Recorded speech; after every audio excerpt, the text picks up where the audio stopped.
chapitre rien que sur les couples acide-base. On va commencer par voir ce qu'on appelle une constante d'acidité.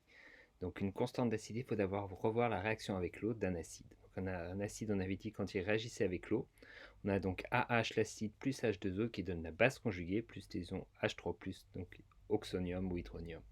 Les caractéristiques, donc réaction a lieu dans les deux sens. À l'équilibre, les concentrations restent constantes. Mais pourtant, c'est un équilibre dynamique, c'est-à-dire qu'en fin de compte, il y a autant de réactions dans un sens que dans l'autre. Si on revient sur le diagramme de distribution qu'on a vu dans le TP, on a vu que, si on regarde en détail, eh bien, dans les pH acides, on a de la base et de l'acide, donc qui coexistent. Et dans les pH très basiques, on a de l'acide et de la base aussi qui coexistent. On va passer à petit 2, la constante d'équilibre. Donc, on va reprendre l'équation qu'on avait au départ avec une réaction équilibrée. Et on va définir ce qu'on appelle une constante d'équilibre. La constante d'équilibre, elle est définie pour une réaction donnée. Sa définition, c'est la suivante. C'est donc le produit des concentrations des produits divisé par le produit des concentrations des réactifs. Donc les produits ici, ce sont du côté des produits, les réactifs du côté des réactifs. C'est une grandeur qui est sans unité. Les concentrations, ce sont uniquement celles en soluté à l'équilibre. Et du coup, si ce sont les solutés, l'eau ici, on ne va pas en tenir compte. Et du coup, on va avoir ce qu'on avait appelé la constante d'acidité. Et du coup, si on reprend l'équation ici, ça va faire les produits G A- et H3+. Et en réactif, j'ai AH, H2O, on ne va pas en tenir compte. On va essayer de relier le Ka au pH. Donc pour ça, on va faire un log. Donc log de K qui va être égal à log de A- sur AH plus log de H3+. Donc là, ça ne devrait pas vous poser de problème maintenant, vous maîtrisez les logarithmes.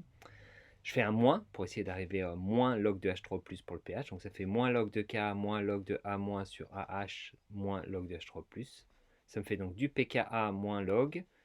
Et du coup, j'isole le pH qui me fait pKa plus log de A- sur AH. Donc cette relation qu'il faut savoir retrouver et connaître par cœur nous donne en fait compte la relation entre le pH et les caractéristiques du couple acide-base, c'est-à-dire le pKa, la concentration en base, la concentration en acide. Donc maintenant, on va regarder un petit peu quelles vont être les conséquences de cette relation. Donc si je prends autant d'acide que de base, c'est-à-dire que la concentration A- est égale à la concentration H, le rapport des deux va me faire 1, le log va me faire 0, et du coup ça fait un pH qui est égal au pKa.